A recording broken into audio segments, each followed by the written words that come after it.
Euroamérica Mundo Financiero, un buen consejo siempre, presenta Mercados Online.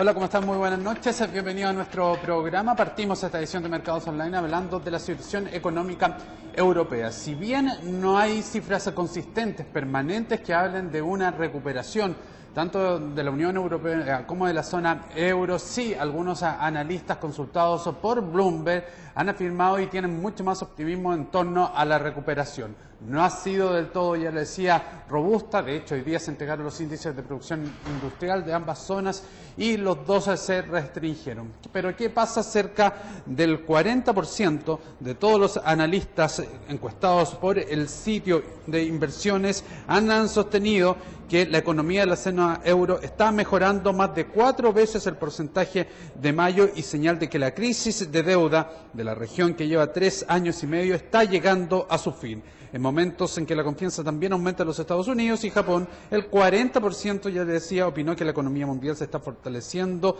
la proporción más alta desde enero del año 2011. El resurgimiento de la zona euro parece estar en marcha apenas semanas después de su salida de recesión más profunda de su historia y de que la existencia misma de la moneda única quedó en duda cuando los gobiernos necesitados de efectivos de Grecia a España pidieron rescates. La gran oportunidad de la Unión Europea ahora también está en el ofrecimiento de mejoras en las oportunidades de inversión para el 34% de los encuestados, por encima del 18% que sostenía en mayo lo mismo. Esto es también el porcentaje más alto que se formuló en cuanto a la respuesta positiva a la pregunta por primera vez desde octubre del año 2009. Solo el 18% dijo que la Unión Europea ofrece las peores perspectivas, lo que representa una notable mejora respecto al 45% registrado durante el mes de mayo. Para algunos el gran tema sigue siendo además el déficit importante fiscal que tienen los países, cómo desarrollan y van impulsando su crecimiento para así poder solventar esa deuda, y la gran interrogante también es qué pasa con el empleo. Vamos a escuchar las palabras de José Miguel Samián, economista y director del ISE Business School de la Universidad de los Andes, acerca de la fortaleza o no de la recuperación europea. Yo tendría una opinión mixta respecto de lo que está pasando en Europa. Hay algunas señales buenas, pero hay muchos problemas que todavía tienen que resolverse y no se ve para cuándo eso podría ocurrir. La recuperación son las señales de coyuntura, es decir, la señal sobre todo de crecimiento y de mejores expectativas. Las principales fortalezas europeas, sin duda, un mercado grande. O sea, estamos hablando de un mercado enorme en términos de consumidores, con altísimo poder de compra, es decir, un mercado rico también. Eso es obviamente una gran fortaleza. Si me preguntas debilidad, yo te diría, se me ocurren así dos importantes. Una, que es el tema bancario, y sin bancos funcionando bien una economía no puede funcionar bien. El segundo problema, que yo creo que es muy de fondo y muy de largo plazo, pero complicado, es el tema demográfico. Entonces, cuando yo no tengo en el fondo un empuje desde el punto de vista demográfico, eso no es una ayuda para la economía, sino que es un problema.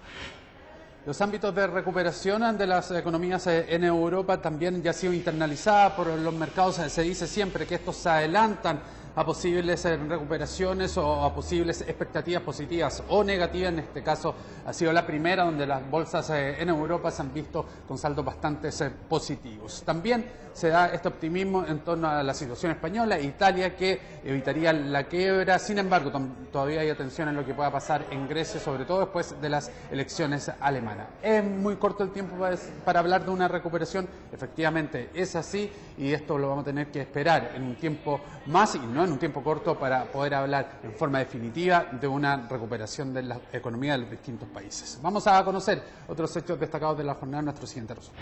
El CERNAC junto al Ministerio de Agricultura realizaron un sondeo que determinó diferencias de hasta un 33% en el precio de los productos de la canasta 18era. Los mayores contrastes se vieron en las carnes con 4.000 pesos y las papas con 500 pesos. Según la Oficina de Estadísticas de Grecia, la tasa de desempleo alcanzó un récord de 27,9%, un 0,3% mayor a los datos de mayo. El gobierno japonés analiza hoy la inyección de un nuevo estímulo económico de 50.000 millones de dólares para compensar los problemas que podría originar el posible aumento del impuesto a las ventas, de un 5% actual a un 8% en abril de 2014. La producción industrial en la zona euro disminuyó un 1,5% en julio, según las cifras de Eurostat, mientras que la caída interanual fue de 2,1%. Revisamos los resultados de los mercados en el mundo. En Asia cerraron la sesión hoy con desempeño mixto en una jornada en que la calma dada por la posible solución del conflicto siria continúa además manteniendo el apetito por el riesgo entre los inversionistas. En China la bolsa de Shanghái subió un máximo de 3 meses, donde las ganancias estuvieron lideradas por las acciones del sector financiero, luego que autoridades de China dijeron que impulsarán una reforma financiera que permita aumentar las herramientas para sostener el crecimiento económico. En tanto, en Japón la bolsa de Tokio cerró en un terreno negativo en medio de la incertidumbre que genera el aumento de impuestos a las ventas. Revisamos lo que ocurrió en Europa, desempeño mixto también en el viejo continente. Hoy día recordemos que se conoció y lo mencionamos al inicio de nuestro programa, la producción industrial de la Unión Europea y también de la zona euro. Estos tuvieron un retroceso y de ahí que haya incidido en quienes tuvieron rendimientos negativos. Sin embargo, el IBEX de Madrid fue el gran protagonista de la jornada en los mercados, esto luego que el indicador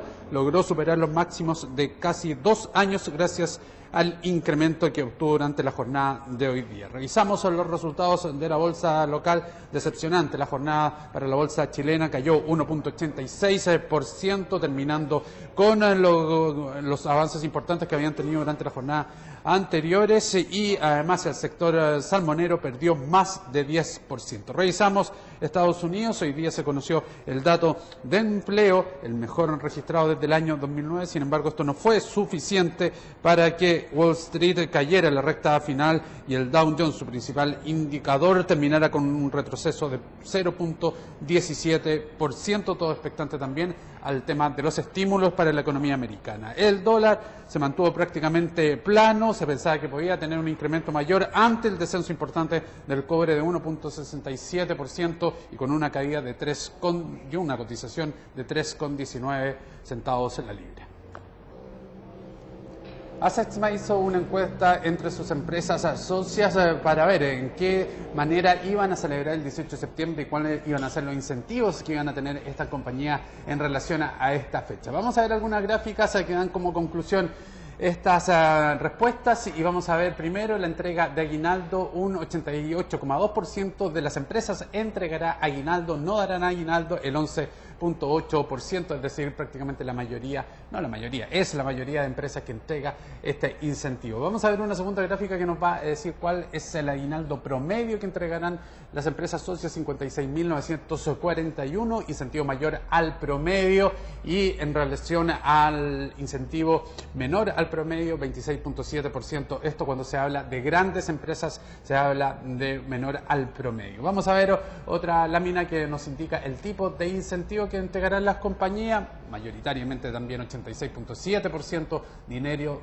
mediante bono, y ambos son beneficios que tienen que ver también con una caja de mercadería y además algún tipo de monto económico. Finalizamos con el tipo de actividades también que se va a realizar durante esa semana. Muchas de las compañías también van a tener días festivos. Para el día 16 y 17 de septiembre se va a trabajar normal con algunas celebraciones, 57,6%. Sabemos que el día 17 también es prácticamente mediodía, el 24,2% se tomará vacaciones y el 15,2% trabaja en horario normal, y la empresa hará la semana libre tan solo un 3%. Algunas estadísticas que tienen que ver con el comportamiento de las compañías durante el 18 de septiembre. Y antes de despedirnos, nos damos cuenta de la decisión del Banco Central de mantener la tasa de interés en 5%. Esto en proyección a lo que dijeron y estimaron los analistas, que durante este mes no iba a haber un recorte, sino más bien hacia finales de año. Llegamos al fin de nuestro programa, nos encontramos mañana, que estén muy bien.